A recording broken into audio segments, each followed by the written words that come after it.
తిరుమల లడ్డూ వివాదంలో supreme court serious comments చేసింది. దేవుణ్ణి రాజకీయాలకు దూరంగా ఉంచాలని సుప్రీంకోర్టు ధర్మాసనం వ్యాఖ్యానించింది. లడ్డూలో కల్తీ నెయ్యి వాడారనటానికి ఆధారాలు ఏమున్నాయని ప్రశ్నించింది. కల్తీ నెయ్యి ఉపయోగించారో లేదో తెలియకుండా సీఎం ఎలా ప్రకటిస్తారని అడిగింది. కల్తీ నెయ్యి వ్యవహారంపై దాఖలైన పిటిషన్లపై సుప్రీంకోర్టు విచారణ చేపట్టింది. ఏపీ ప్రభుత్వం తరపున ముకుల్ రోహత్గి, సిద్ధార్థ లూత్రా వాదనలు వినిపించారు. కల్తీ నెయ్యిపై ల్యాబ్ రిపోర్ట్ ని సుప్రీంకోర్టులో లూత్రా చదివి వినిపించారు. కల్తీ నెయ్యి వచ్చిన ట్యాంకర్లని ప్రసాద తయారీలో వాడలేదని తెలిపారు. జూలై 6 నుంచి 12వ తేదీ వరకు వచ్చిన నెయ్యి ట్యాంకర్లని ప్రసాదం తయారీలో ఉపయోగించలేదని కోర్టుకు తెలిపారు. నెయ్యి కల్తీ జరిగినట్టు ల్యాబ్ రిపోర్టులున్నాయని కోర్టుకు వివరించారు.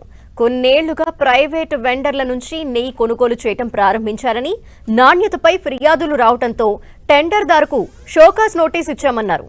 ఇప్పటికే సెట్ ఏర్పాటు చేశామని కోర్టుకి వివరించారు. వాదనలు విన సుప్రీంకోర్టు ధర్మాసనం ప్రశ్నల వర్షం కురిపించింది.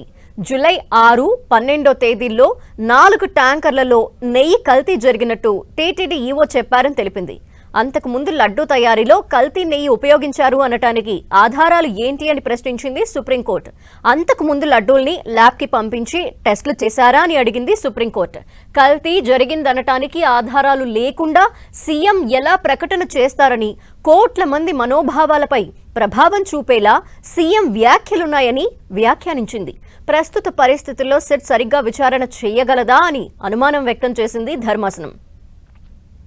జూన్ నుంచి జూలై వరకు సరఫరా అయిన నెయ్యి కలుషితం అయిందని ఊహాజనితంగా చెప్తున్నారని, విచారణ జరగక ముందే రాజ్యాంగబద్ధ పదవిలో ఉన్న వ్యక్తి భక్తుల మనోభావాలు దెబ్బతీసేలా వ్యాఖ్యలు చేయటం సరికాదని సుప్రీంకోర్టు వ్యాఖ్యానించింది. సెట్ ని కొనసాగించాలా లేదా ఏదైనా స్వతంత్ర దర్యాప్తు సంస్థతో విచారణ జరిపించాలా అని కేంద్రం సలహా కోరింది. తదుపరి విచారణ అక్టోబర్ 3వ తేదీకి వాయిదా వేసింది.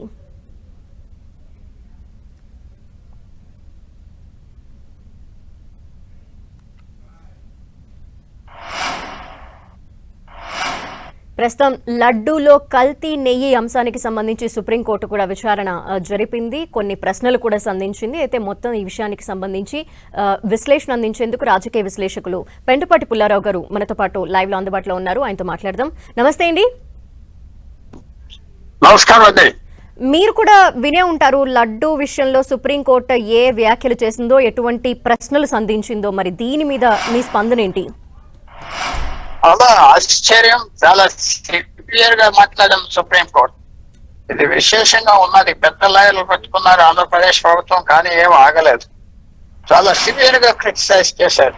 కానీ స్ట్రక్చర్ అనేటప్పటికీ ఇంకా ఏ గవర్నమెంట్ అధికారి మీద యాక్షన్ అవుతారు. స్ట్రక్చర్ వరకు వెళ్ళలేదు సుప్రీంకోర్టు. విమర్శించారు, విమర్శించి ఆగారు. అది స్ట్రక్చర్ గా వస్తే అప్పుడు చాలా ముఖ్యమంత్రి గారి మీద చాలా పెద్ద బర్డన్ పడిపోతుంది. చాలా పెద్ద బర్డన్. అక్కడ ఆగారు.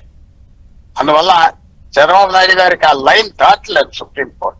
కానీ చాలా సీరియస్ గా చెప్పారు, చాలా అసహ్యంగా చెప్పారు సుప్రీంకోర్టు.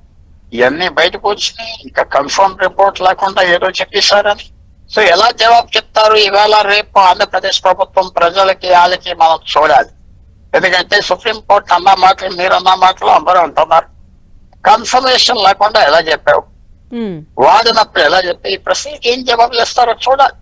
జవాబులు ఇవ్వకుండా సైలెంట్ గా ఉంటారా చూడాలి. ఏదైనా ఇది ఒక పెద్ద సెట్ బ్యాక్ ఆంధ్రప్రదేశ్ ప్రభుత్వానికి. ఇది పని చేసుంటే చాలా సీరియస్, పని చేయలేదేమో అని సుప్రీంకోర్టు అన్నది. పెద్ద serious issue, serious set back. ఆలోచించి చేయాలి, ఆలోచించకుండా చేయలేదు అది అందరికీ అర్థం అవుతుంది. ఇంత పెద్ద విషయం ఇప్పుడు ఫిజిల్ అవుట్ అయిపోతుంది. ఫిజిల్ అవుట్ అంటే దీంట్లో ఏమీ మూవ్మెంట్ ఉండదు. ఎందుకంటే సుప్రీంకోర్టు చాలా షాకింగ్ రిపోర్ట్ ఇచ్చింది. అవును, అంటే పుల్లారావు గారు, ఇప్పుడు అసలు కల్తీ జరిగిందా లేదా ఆధారం ఏమీ లేదు, ఎటువంటి ఆధారాలు లేకుండా ముందే ఎలా చెప్పేస్తారు అన్న క్వశ్చన్ రేస్ చేసిన టైంలో ఇప్పుడు కల్తీ జరిగింది అని సీఎంఏ చెప్పేసిన తర్వాత సిట్ విచారణ ఎందుకు అని కూడా సుప్రీంకోర్టు ప్రశ్నిస్తోంది. మరి ఈ సిట్ విచారణని మనం ఎలా చూడాలంటారు? ఇప్పుడు జరిగే సిట్ విచారణని చాలా సీరియస్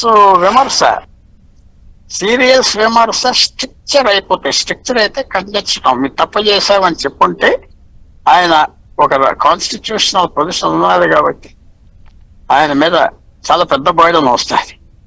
అది రాలేదు. ఇంకా సుప్రీం కోర్టు అంతవరకు వెళ్ళలేదు. ఆయన ఊరికనే విమర్శించారు ఆయన పద్ధతిని, ఆయన చేసిన పనికి. అది ఫైనల్ విమర్శ అయితే ముఖ్యమంత్రులు చాలా మంది ఈ రోజుల్లో ఎవరు రిజైన్ చేయరు. ఈ రోజుల్లో 10 సంవత్సరాలు బట్టి ఒకనప్పుడు రెసిగ్నేషన్ ఇచ్చేసి వెళ్ళిపోయేవారు ఇంటికి స్ట్రక్చర్ వస్తే. నీలం సంజయ్ రెడ్డి గారు అని ముఖ్యమంత్రి ఉండేవాడు, మీకు తెలుసు. ఆయన యూనియన్ ట్రాన్స్పోర్ట్ మినిస్టర్ గా చేశాడు గవర్నమెంట్ ఆఫ్ ఇండియాలో. చేసే టైంలో ఆయన ఆంధ్రప్రదేశ్ ముఖ్యమంత్రిగా ఉన్నప్పుడు కర్నూలులో కొన్ని బస్సులు ప్రైవేట్ వాళ్ళది నేషనలైజ్ చేశాడు. అది కోర్టుకి వెళ్ళారు. కోర్టుకి వెళ్తే కోర్టు చాలా తప్పు నిర్ణయం ఇచ్చాడు ముఖ్యమంత్రి, కక్షతో చేశాడు అని ఇవ్వగానే ఆయన సెంట్రల్ మినిస్ట్రీ రిజైన్ చేసి వచ్చేసాడు. రిజైన్ చేశాడు. ఆ స్టేజ్కి రాలేదు, వాళ్ళంత విమర్శ రాలేదు, కానీ విమర్శించారు. అది చాలా మంది ఆలోచించుకోవాలి. ఇంత తొందరగా హడావిడి చేసేసాక ఇప్పుడు ఏ రకంగా మళ్ళీ తగ్గుతారు అది చూడాలి. రేపు మాపు ఇది ఒక పెద్ద సెట్ బ్యాక్ ప్రభుత్వానికి, అది మాత్రం డౌట్ లేదు. పెద్ద సెట్ బ్యాక్. అంతేకాకుండా ఇప్పుడు పుల్లారావు గారు మనం చూస్తే సుప్రీంకోర్టు కూడా వ్యాఖ్యానించింది సిట్ విచారణనే కంటిన్యూ చేయాలా లేదంటే ఏదన్నా స్వతంత్ర దర్యాప్తు సంస్థతో విచారణ చేస్తే మంచిదా అంటూ కూడా కేంద్రాన్ని అడిగింది సలహా. ఈ నేపథ్యంలో సిట్ విచారణ గురించి ఏమంటారు మీరు? సిట్ విచారణ అది బయటపడేస్తారు. కేవలం ఇంట్లో పని కదా, ఇంట్లో ఎంక్వైరీ కాబట్టి అది మానేస్తారు.